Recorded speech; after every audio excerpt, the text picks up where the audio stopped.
I've recently had some pretty kind words for New York Times media columnist Ben Smith, formerly the editor-in-chief of Buzzfeed News. I think he's doing a really, really great job. He's called out some big stories, something the mainstream media often they neglect. Things like, Joe Biden, for instance, the defense of him, CNN and their controversy over the fake quarantine. Anyway, long story short, Ben Smith does a great job. But he used to work at Buzzfeed, and he left, and he went to join the New York Times. And immediately people started saying, is Buzzfeed in trouble? Why would the editor-in-chief leave? Now, my understanding is that Ben Smith said it was just an opportunity. I do not believe so. I believe as the editor-in-chief, he saw the writing on the wall. He knew it was coming. Buzzfeed is in trouble. Buzzfeed is closing its UK and Australian news operations. But we also have this story from Vanity Fair. Quote, I feel like they are trying to murder us. Struggling Buzzfeed feels targeted by the Times Death Star. Poaching employees and re-reporting other outlet stories is in the Times' DNA. And Buzzfeed is now in the crosshairs, says former editor-in-chief Ben Smith. The biggest poach of all? I'm still rooting for Buzzfeed. The biggest poach of all. The New York Times stole Ben Smith. Okay, I stole, but he left. Now, I don't think they poached him necessarily.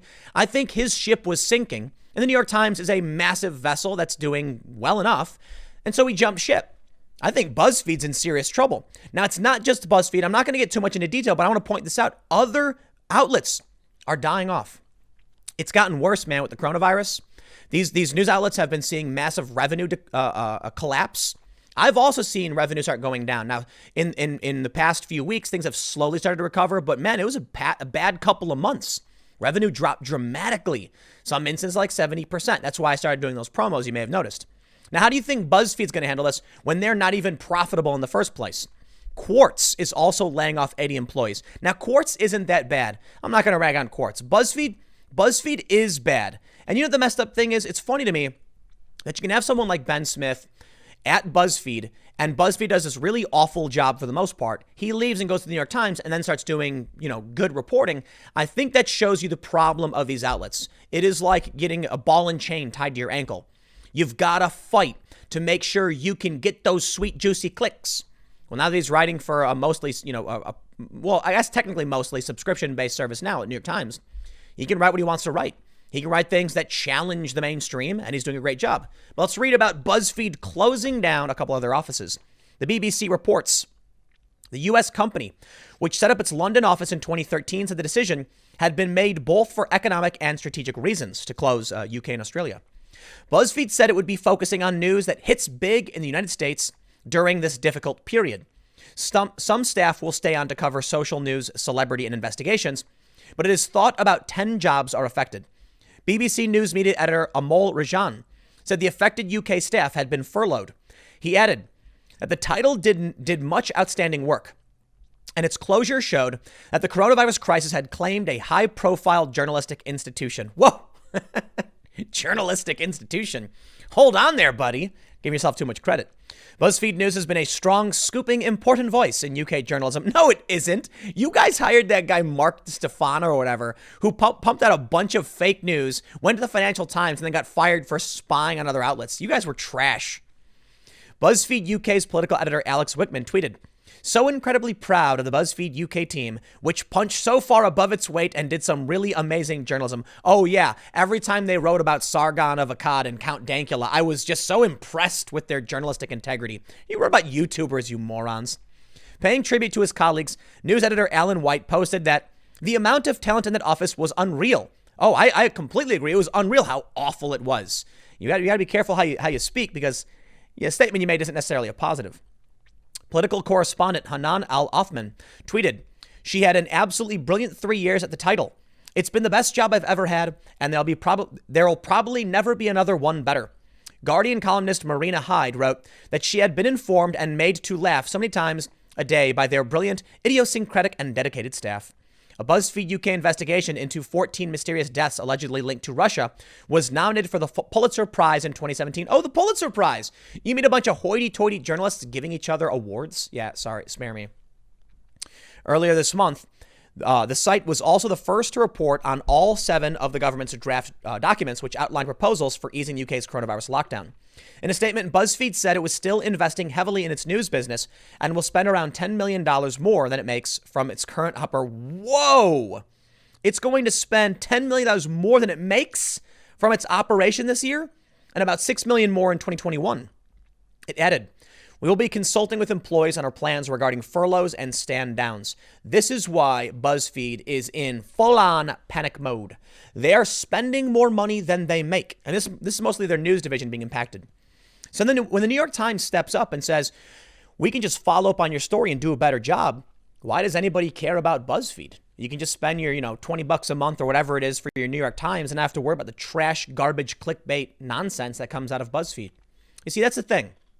BuzzFeed UK had that dude, Stefano or whatever. Man, he would write like Count Dankula, a YouTuber with his pug. And I'm like, how is that news, bro? It's not news. Why am I reading this? Some of it was such ridiculous fake news. And you know what? BuzzFeed wouldn't correct the stuff. BuzzFeed once wrote a fake story about two black men fighting over a chicken sandwich. I kid you not. It's fake. It's a fake story. They did no fact checking. They didn't ask any witnesses. They just wrote the fake trash. That's what they did. So, no.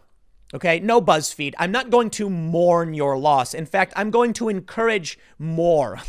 I like what's going on with some of the New York Times reporters, and I do have a subscription to the Times, but I don't even give the Times highest marks. The New York Times and the Washington Post are really biased, and not just the Washington Post. I just throw them in there for good measure, but they've got their problems too. AP does a pretty good job. So you want me to cry now that the New York Times is poaching your staff? I'm not going to. I'm actually, you know what? I'll encourage the New York Times to do more. Actually, no, I kind of take that back. New York Times shouldn't be hiring BuzzFeed reporters. I'll tell you what, man.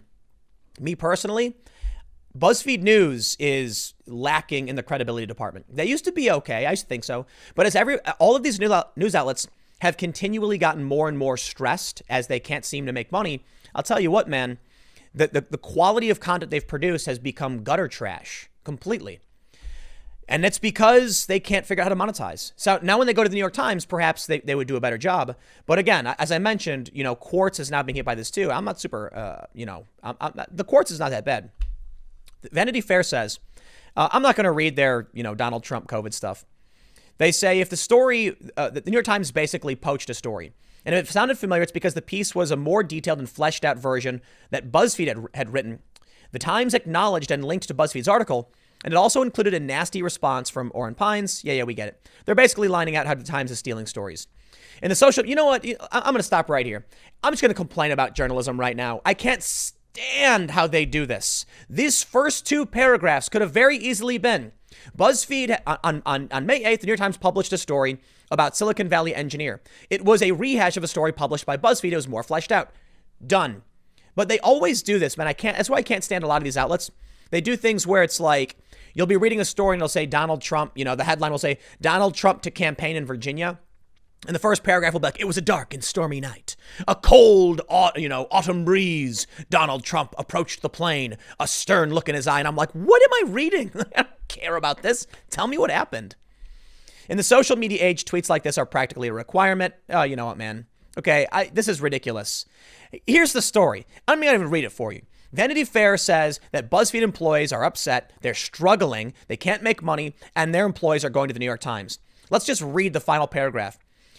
Oh, they didn't even write this like an actual article. This is trash. Vanity Fair is trash. Vanity Fair, you should also have your people poached by New York Times. The digital age is coming to an unceremonious end, unfortunately, for a lot of these outlets. They made most of their money off the Facebook algorithm, and then times changed with YouTube and Facebook video, and they started to lose money. They drove clickbait, rage bait nonsense. They wrote garbage articles. And now with the pandemic, we are seeing most of them be hit really, really hard. It's almost like, well, I'll avoid making the analogy, but basically everybody is sinking. Every boat is sinking, but some boats are strong enough to survive. It's kind of like the whole economy has been poisoned, and the smaller and weaker industries are dying off while the major corporations are surviving. So this is ultimately a net negative in a lot of ways. Walmart, for instance, can keep making money because they're essential because they sell food, but a small shoe store can't. So what ends up happening is that the mom and pop shop goes out of business. Walmart stays open. The big boats are going to be just fine. The small businesses, the individuals, the smaller outlets, the BuzzFeeds will go out of business. It's bad. It's not all bad. I mourn the mom and pop shop that's being negatively impacted by this, but I will not mourn BuzzFeed when they struggle to get their ad revenue. There are a lot of independent YouTubers and creators who are still profitable and doing just fine. And what they do is desperate, archaic, bloated trash. It does not cost that much money to do what BuzzFeed does. They spend a ridiculous amount of money to write trash articles. And for what? Because they don't want the boat to sink. Well, now that the boat has sunk, or I should say their boat is sinking, but many others have sunk, like the UK and the Australian outlets. This is good news. It really, really is. One of the biggest problems we face politically is that all of these digital news outlets are writing the most insane things possible to try and jump up traffic, and that creates hyperpolarization. So if we go back, if we get rid of a lot of these rage bait garbage outlets, we can go back to big news outlets with a moderate opinion, okay? And then you can have all of the people on social media talking about how they feel about it. There are pros and there's cons. We lose outlets like BuzzFeed. I'm not going to cry about it. I like the idea of a large, accountable establishment paper being, basically attacked left and right and forcing their opinions to become more middle of the road. The problem is with the BuzzFeeds and the competition, you see these outlets become extremely biased. I like the Wall Street Journal, the New York Times. They're not perfect, but what I like more is independent media. And BuzzFeed has tried to get independent media destroyed. Now, the New York Times and the Wall Street Journal have been implicated in those things as well, but I'll leave it at this. The New York Times does an okay job. They're very biased. BuzzFeed is trash, and they're going away. So you know what? I'm not going to cry about it. We'll see how things play out. I'll see you all in the next few minutes in the next segment. I'll leave it there.